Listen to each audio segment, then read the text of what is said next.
ಕ್ಷೇತ್ರ ಗೆಜ್ಜೆಗಿರಿ ಇದರ ಗೌರವಾಧ್ಯಕ್ಷರಾದಂಥ ಪೀತಾಂಬರ ರಾಜ್ಯವರು ಉಪಸ್ಥಿತರಿದ್ದಾರೆ. ಹಾಗೆ ಆಡಳಿತ ಸಮಿತಿ ಅಧ್ಯಕ್ಷರಾದ ರವಿ ಪೂಜಾರಿ, ಇನ್ನೊಂದು ಗೌರವಾಧ್ಯಕ್ಷರಾದಂಥ ಜಯಂತ ನಡುಬೈಲು, ಟ್ರಸ್ಟಿನ ಅಧ್ಯಕ್ಷರಾದಂಥ ಸಂಜೀವ ಪೂಜಾರಿ ಬಿಡುವ, ಆಡಳಿತ ಸಮಿತಿ ಕಾರ್ಯದರ್ಶಿಯಾದಂಥ ಡಾಕ್ಟರ್ ರಾಜಾರಾಮು, ಹಾಗೆ ಟ್ರಸ್ಟಿನ ಕಾರ್ಯದರ್ಶಿಯಾದಂಥ ನಾನು ಉಲ್ಲಾಸ್ ಕೋಟೆಯಲ್ಲಿ ಉಪಸ್ಥಿತರಿದ್ದಾರೆ.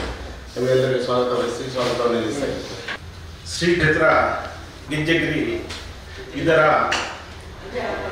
ಯಾತ್ರಿ ನಿವಾಸದ ಶಂಕುಸ್ಥಾಪನೆಯ ಈ ಪತ್ರಗೋಷ್ಠಿ ಬಹುಶಃ ಶ್ರೀ ಕ್ಷೇತ್ರ ಗೆಜ್ಜೆಗಿರಿಯ ಬಗ್ಗೆ ಎಲ್ಲರಿಗೂ ತಿಳಿದ ವಿಚಾರ. ಸುಮಾರು 2017ರಲ್ಲಿ ದೊಡ್ಡ ಮಟ್ಟದಲ್ಲಿ ಕ್ಷೇತ್ರಕ್ಕೆ ಭೂಮಿ ಪೂಜೆ ಮಾಡಿ ನಂತರ 20ನೇ ಇಸ್ವಿಯಲ್ಲಿ ದೊಡ್ಡ ಮಟ್ಟದಲ್ಲಿ ವಿಶ್ವ ಬಿಲ್ಲವರ ಸಮಾಜದ ಮುಖಂಡರ ಎಲ್ಲರ ಒಟ್ಟು ಸೇರಿ ಬ್ರಹ್ಮಕಲಶ ಮಾಡಿ ಬಹುಶಃ ಈ ಜಿಲ್ಲೆಯಲ್ಲಿ ಅಷ್ಟು ದೊಡ್ಡ ಮಟ್ಟದಲ್ಲಿ ಬ್ರಹ್ಮಕಲಶ ಆಗಿದ್ದು ಇಲ್ಲಿ ಇಲ್ಲ. ಈಗ ಬಹುಶಃ ಜನರ ಒಂದು ಸೌಕರ್ಯಕ್ಕಾಗಿ ಭಕ್ತರ ತುಂಬ ಒಂದು ಕೋರಿಕೆ ಮೇರೆಗೆ ಕ್ಷೇತ್ರದಲ್ಲಿ ಒಂದು 7 ಕೋಟಿಯ ಯಾತ್ರಾ ನಿವಾಸ ನಾಲ್ದು 23ಕ್ಕೆ ಬೆಳಿಗ್ಗೆ 10:30 ಗಂಟೆಗೆ ಭೂಮಿ ಪೂಜೆ ನಡೆಯಲಿದೆ. ಇದರಲ್ಲಿ ನಮ್ಮ ಸಮಾಜದ ಹಾಗೂ ಎಲ್ಲ ಜನಪ್ರತಿನಿಧಿಗಳು ಹಾಗೆ ಧಾರ್ಮಿಕ ಮುಖಂಡರು ಭಾಗವಹಿಸಿ ಈ ಒಂದು ಕಾರ್ಯಕ್ರಮವನ್ನು ಹಮ್ಮಿಕೊಳ್ಳಲಾಗಿದೆ. ಕ್ಷೇತ್ರ ಗೆಜ್ಜೆಗಿರಿಯ ಬಗ್ಗೆ ನಿಮಗೆ ಗೊತ್ತಿರಬಹುದು. ಬಹುಶಃ ಕೋಟಿ ಚೆನ್ನೈಯರ ಮೂಲಸ್ಥಾನ ಹಾಗೂ ದೇವಿ ಭವಿದ್ಯದಿ ಒಂದು ಸ್ಥಳ, ಹಾಗೆ ಆದಿ ಧೂಮಾವತಿ ದೈವದ ಒಂದು ಸ್ಥಳ. ವಿಶೇಷವಾಗಿ ಇಲ್ಲಿ ತುಂಬ ಜನರ ಭಾವನೆಗೆ ಅವರು ಯಾವುದೋ ಒಂದು ಪ್ರಾರ್ಥನೆ ಮಾಡಿ ಬರ್ತಾರ ಅವರಿಗೆ ಅವರ ಎನ್ನಿದಂಥ ಎಲ್ಲ ಒಂದು ಬೇಡಿಕೆಗಳು ಆ ಕ್ಷೇತ್ರದಲ್ಲಿ ಆಯ್ಕೆ ಮಾಡಿದರೆ ಅವರಿಗೆ ಇದಾಗಿದೆ. ಹಾಗಾಗಿ ಇದೊಂದು ದೊಡ್ಡ ಮಟ್ಟದಲ್ಲಿ ಈ ಒಂದು ಕಾರ್ಯಕ್ರಮ ನಡೆಯಲಿದೆ. ಇದಕ್ಕೆಲ್ಲ ಪತ್ರಿಕಾ ಮಾಧ್ಯಮದ ಸ್ನೇಹಿತರು ಮುಂಚೆ ಸಹ ತುಂಬ ಪ್ರಚಾರ ಕೊಟ್ಟಿದ್ದು, ಈ ಸಲವು ಒಳ್ಳೆಯ ಪ್ರಚಾರ ಕೊಟ್ಟು ಸಹಕರಿಸಬೇಕಾಗಿ ವಿನಂತಿಸುತ್ತಾ ಇದರ ಬಗ್ಗೆ ಹೆಚ್ಚಿಗೆ ಈ ಕ್ಷೇತ್ರದ ಒಂದು ಮಾಹಿತಿಯನ್ನು ನಮ್ಮ ಗೌರವಾಧ್ಯಕ್ಷರಾದ ಸ್ಥಾಪಕ ಅಧ್ಯಕ್ಷರಾಗಿ ಅನುಭವಿಸಿದ ಪೀತಾಂಬರ ಅವರು 2 ಮಾತು ಹೇಳಬೇಕಂತ ನಾನು ಹೇಳ್ತೇನೆ. ಅಭಿವೃದ್ಧಿಯ ಟ್ರಸ್ಟಿನ ಅಧ್ಯಕ್ಷರಾದ ಸಂಜೀವ ಪೂಜಾರಿಯವರು ಹೇಳಿದಂತೆ ಸದನ 7 ಕೋಟಿ ವೆಚ್ಚದ ಒಂದು ಯಾತ್ರೆ ನಿವಾಸ, ನಂತರದ ಒಂದು ಯೋಜನೆಯಾಗಿ ಅನ್ನಛತ್ರ, ಶ್ರೀ ಕ್ಷೇತ್ರ ಗೆಜ್ಜೆಗಿರಿಗೆ ಬರುವಂಥ ಜನರಿಗೆ ಮೂಲಭೂತ ಸೌಕರ್ಯಗಳನ್ನು ಒದಗಿಸಿಕೊಡುವ ನಿಟ್ಟಿನಲ್ಲಿ ಒಂದು ದೊಡ್ಡ ಮಟ್ಟದಲ್ಲಿ ಕಾರ್ಯಕ್ರಮವನ್ನು ಹಮ್ಮಿಕೊಳ್ಳಲಾಗಿದೆ. ನಾಲ್ದು ಬರುವ ಆದಿತ್ಯವಾರ 23ನೇ ತಾರೀಕಿಗೆ. ಆ ನಂತರ ಯಾಕೆಂದರೆ ಶ್ರೀ ಕ್ಷೇತ್ರ ಗೆಜ್ಜೆಗಿರಿಯ ಪ್ರತಿಯೊಂದು ವಿಷಯ ಕೂಡ ತಮಗೆ ಗೊತ್ತು. 2022 ನಡೆದಂಥ ಬ್ರಹ್ಮಕಲಶದಲ್ಲಿ ಲಕ್ಷಗಟ್ಟಲೆ ಜನರು ಬಂದು ಅಲ್ಲಿ ಬೇರೆ ಐತಿಹಾಸಿಕ ಒಂದು ನೆನಪನ್ನು ಮಾಡುವಂಥ ಕೆಲಸ ಅವತ್ತಾಗಿತ್ತು. ಈಗ ಇನ್ನು ಮುಂದಕ್ಕೆ ಯಾಕೆಂದರೆ ನಮ್ಮ ಯೋಜನೆಗಳು ತುಂಬ ಇದೆ.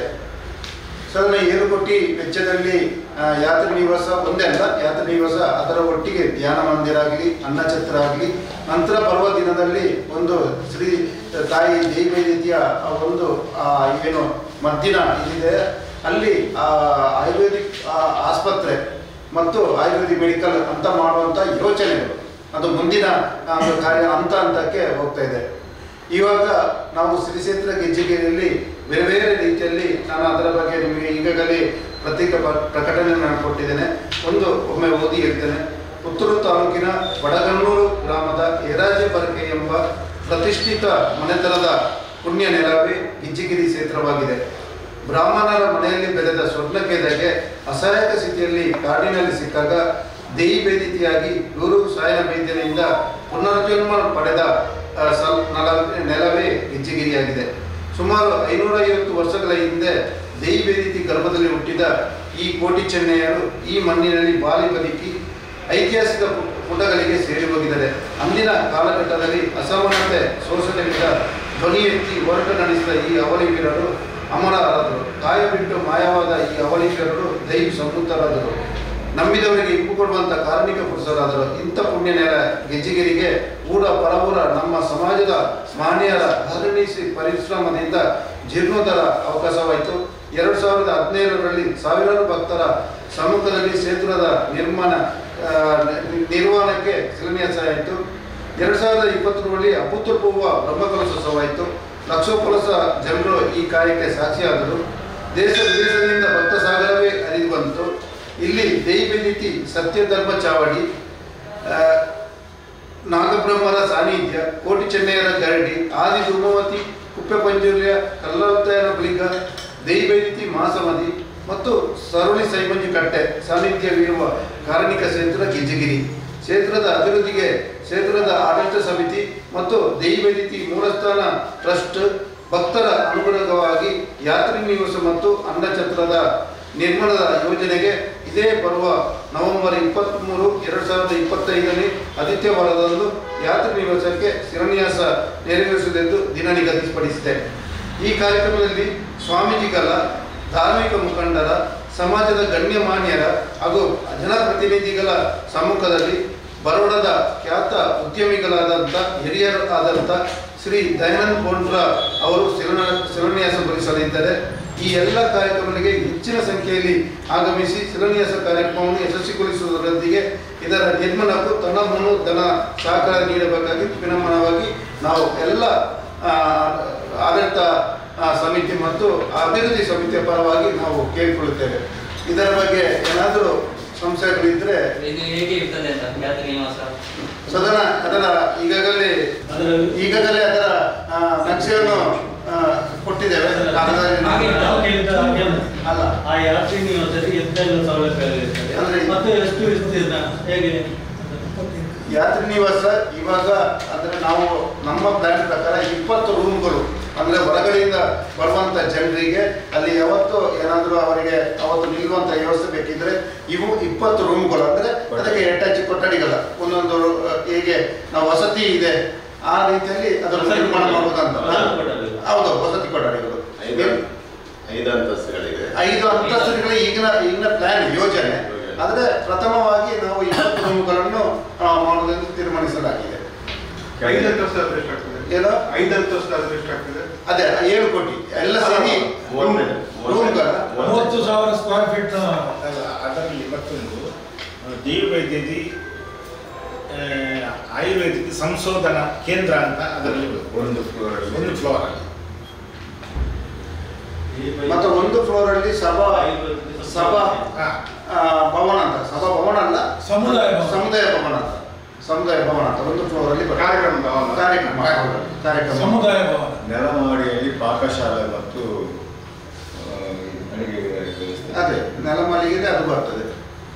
ಅಡುಗೆ ಕೋಣೆಗಳು, ಪಾಕಶಾಲೆ ಆ ರೀತಿಯಲ್ಲಿ ಬರ್ತದೆ. ಈಗ ಸದ್ಯಕ್ಕೆ 20 ರೂಮ್ ಕೊಠಡಿಗಳ ಇದು ವಸತಿ, ಮತ್ತೆ ಬರುವಂಥದ್ದು ಅದಕ್ಕೆ ಸೌಕರ್ಯ ಇರುವಂಥ ಎಲ್ಲ ಬೇರೆ ಬೇರೆ ರೀತಿಯಲ್ಲಿ ಮಾಡೋದು. ಒಟ್ಟಾಗಿ 30,000 ಸ್ಕ್ವೇರ್ ಫೀಟ್. 7 ಕೋಟಿ ವೆಚ್ಚದಲ್ಲಿ. ಸರಿ, ಈಗ ಇತ್ತೀಚೆಗೆ ಒಂದು ಪ್ರಶ್ನ ಚಿಂತನೆ ಮಾಡಿದ್ರಲ್ಲ, ಅದರಲ್ಲಿ ಎಂತ ಇಲ್ಲ ಇದು ವಿಶೇಷವಾಗಿ ಅಂದರೆ ಈಗ ಕ್ಷೇತ್ರದಲ್ಲಿ ಬಗ್ಗೆ ನೀವು ಇಟ್ಟಂಥ ಪ್ರಶ್ನ ಚಿಂತನೆ ಈಗ ವಿಶೇಷವಾಗಿ ಏನು ಕಂಡಿದ್ದಾರೆ ಸರ್? ಈಗ ಇತ್ತೀಚೆಗೆ ಪ್ರಶ್ನೆ ಚಿಂತನೆಯಲ್ಲಿ ಕೆಲವು ಅಂಶಗಳು ಕಂಡು ಬಂದವು. ಅಲ್ಲಿ ಕೆಲವು ಸ್ವಲ್ಪ ಅಂದರೆ ದೊಡ್ಡ ಏನಿಲ್ಲ, ಸ್ವಲ್ಪ ಬದಲಾವಣೆಗಳು ಕಂಡು ಬಂದವು ಅಲ್ಲಿ. ಅಂದರೆ ಏನೋ ಕೋಟಿ ಚೆನ್ನಯ್ಯನ ಜಾಗದಲ್ಲಿ ಇರುವಂಥ ಒಂದು ಸಾಯನ ವೈದ್ಯ ಮಧ್ಯದಲ್ಲಿರುವಂಥ ಸಾಯನ ವೈದ್ಯವನ್ನು ಬದಲಾವಣೆ ಮಾಡಬೇಕು. ಅಲ್ಲಿ ಎಲ್ಲ ಕೆಳಗಡೆ ಅದು ದೈವೈದ್ಯ ಇದರಲ್ಲಿ ಸ್ಥಾಪನೆ ಮಾಡಬೇಕು. ಆ ನಂತರ ಕೆಲವು ಸಣ್ಣ ಪುಟ್ಟ ವಿಚಾರಗಳು ಬಂದಿದೆ, ಅದನ್ನು ಈಗಲೇ ಪರಿಹಾರ ಕೆಲವು ಆಗಿದೆ, ಈಗ ಅಲ್ಲಿರುವಂಥ ಪರಿಹಾರ ಕೆಲವು ಆಗಿದೆ. ಇನ್ನು ಮುಂದಿನ ಹಂತದಲ್ಲಿ ಇನ್ನು 1 ವರ್ಷದಲ್ಲಿ ಆ ಸಣ್ಣ ಪುಟ್ಟ ಏನು ಬದಲಾವಣೆಗಳು ಉಂಟು ಅದನ್ನು ನಾವು ಮಾಡ್ತೇವೆ. ಚಿಂತನೆಯಲ್ಲಿ ಅದೇ ಕಂಡು ಸಣ್ಣ ಪುಟ್ಟ ವ್ಯತ್ಯಾಸಗಳು ಇದೆ, ಸಣ್ಣ ಪುಟ್ಟ ವ್ಯತ್ಯಾಸಗಳು ಇದೆ. ಈಗ ದೇವಸ್ಥಾನದ ಎದುರುಗಡೆ ಅಲ್ಲ ಇದು ದೈವಸ್ಥಾನ ದೈವೈದ್ಯ ಸತ್ಯದ ಚಾವಡಿ ಇದೆಲ್ಲ ಆ ಜಾಗದಲ್ಲಿ ಬರುವಂಥದ್ದಲ್ಲ. ಕೋಟಿ ಚೆನ್ನೈಯ ಗರಡಿ ಮೇಲ್ಗಡೆ ಇದೆ. ಕೋಟಿ ಚೆನ್ನೈಯ ಗರಡಿ ಹತ್ತಿರದಲ್ಲಿ ಒಂದು 4 ಎಕರೆ ಜಾಗ ನಾವು ಜಾಗ ಖರೀದಿ ಮಾಡಿದ್ದೇವೆ. ಅದು ರೋಡ್ ಸೈಡ್ ತೆಂಗಿನ ಮರ ಎಲ್ಲ ಇದೆ, ತೆಂಗಿನ ಅದು ಜಾಗ ಖರೀದಿ ಮಾಡಿದ ಜಾಗ. ಎರಡು ಸೈಡಿಂದ ರೋಡ್ ಬರ್ತದೆ,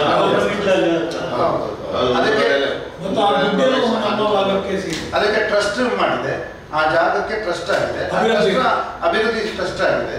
ಅದರ ಮೂಲಕ ನಾವು ಅಲ್ಲಿ ಈಗ ಏನು ಅಂತ ಈಗ ಖರೀದಿ ಮಾಡಿದ ಜಾಗಕ್ಕೆ ಮಾತ್ರ ಟ್ರಸ್ಟ್ ಅಲ್ಲ, ಟೋಟಲ್ ಎಲ್ಲ ಖರೀದಿ ಮಾಡಿದ ಜಾಗಕ್ಕೆ ಟ್ರಸ್ಟ್ ಆಗಿದೆ.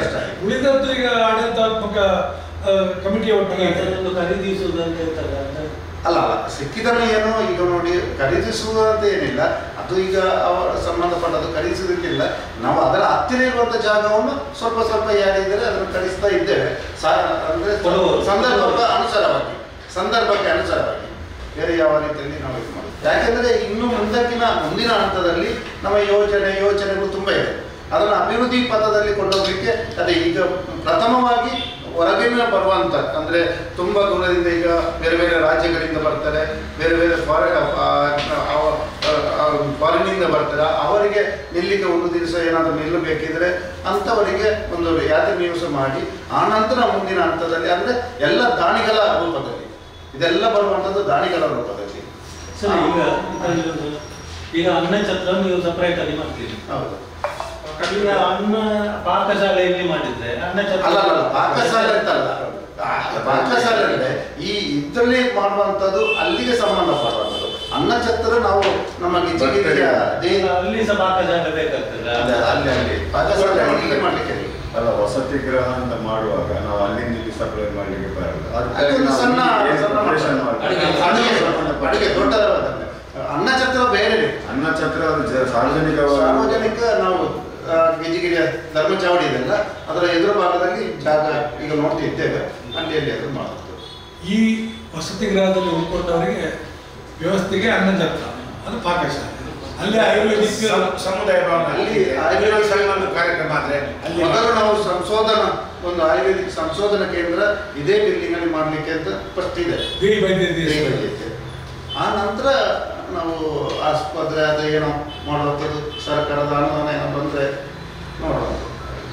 ಕ್ಷೇತ್ರ ಬೆಳೆಸಬೇಕು, ಆ ಮುಖಾಂತರ ನಮ್ಮೆಲ್ಲರ ಮನೆ ಬೆಳಗಬೇಕೆನ್ನುವ ಇರಾದೆ ನಮ್ಮಲ್ಲಿ ಗ್ರಾಮಾಂತರ ಪ್ರದೇಶದಲ್ಲಿರುವಂಥ ನಮ್ಮ ಗಜ್ಜಿಗಿರಿ ಕ್ಷೇತ್ರವನ್ನು ಸುಮಾರು 10 ವರ್ಷದಿಂದ ನಾವು ನೀವೆಲ್ಲ ನಮ್ಮೊಟ್ಟಿಗೆ ಸಹಕಾರ ಮಾಡಿ ಇದನ್ನು ವಿಶ್ವದಾದ್ಯಂತ ಪ್ರಚಾರ ಮಾಡುವಂಥ ಇದೆಲ್ಲ ಹೆಸರುವಾಸಿಯಾಗುವಂಥ ಆಗುತ್ತಿದ್ದರೆ ಅದು ನಿಮ್ಮೆಲ್ಲ ಸಹಕಾರದಿಂದ ಆಗಿರುವಾಗ ನೀವೆಲ್ಲ ನಮ್ಮ ನಿರಂತರವಾಗಿ ನಮ್ಮ ಕ್ಷೇತ್ರಕ್ಕೆ ಬಂದಿದ್ದೀರಿ. ನೀವು ಇಂದಿಗೂ ನಿಮ್ಮ ಸಹಕಾರ ನಮ್ಮ ಹತ್ರ ಇದೆ ಅನ್ನುವಂತಹ ಒಂದು ಆಶಾಭಾವನೆ ಇಟ್ಟುಕೊಂಡು ನಿಮ್ಮ ಇವತ್ತಿನ ಈ ಕಾರ್ಯಕ್ರಮದಲ್ಲಿ ಈ ಪತ್ರಿಕಾಗೋಷ್ಠಿಯಲ್ಲಿ ಭಾಗಿಯಾದ ತಮಗೆಲ್ಲರಿಗೂ ಧನ್ಯವಾದಗಳನ್ನು ಅರ್ಪಿಸ್ತಾ ಇದ್ದೇವೆ. ಸುದ್ದಿ ಚಾನಲ್, ಕ್ಷಣ ಕ್ಷಣದ ಸುದ್ದಿಗಾಗಿ. ಅತ್ತೆ, ಇದು ನನ್ನ ಬರ್ಡೇ ಗಿಫ್ಟ್. ಇದೆಲ್ಲ ಜೀವನದಲ್ಲಿ ನನಗೋಸ್ಕರ ತಗೊಂಡ್ಬಂದಿದ್ದಾರೆ. ನಿನ್ ಮೇಲೆ ತುಂಬಾ ಚೆನ್ನಾಗಿ ಕಾಣುತ್ತೆ. ಇದು ತುಂಬಾ ಚೆನ್ನಾಗಿದೆ ಅಲ್ವಾ? ತುಂಬಾ ಚೆನ್ನಾಗಿದೆ.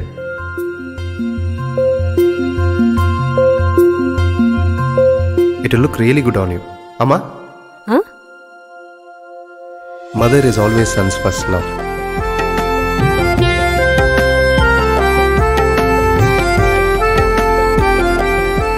ಪ್ರತಿ ಪೀಳಿಗೆಯ ಪ್ರೀತಿಯ ಮಳಿಗೆ GL ಆಚಾರ್ಯ ಜ್ಯುವೆಲರ್ಸ್.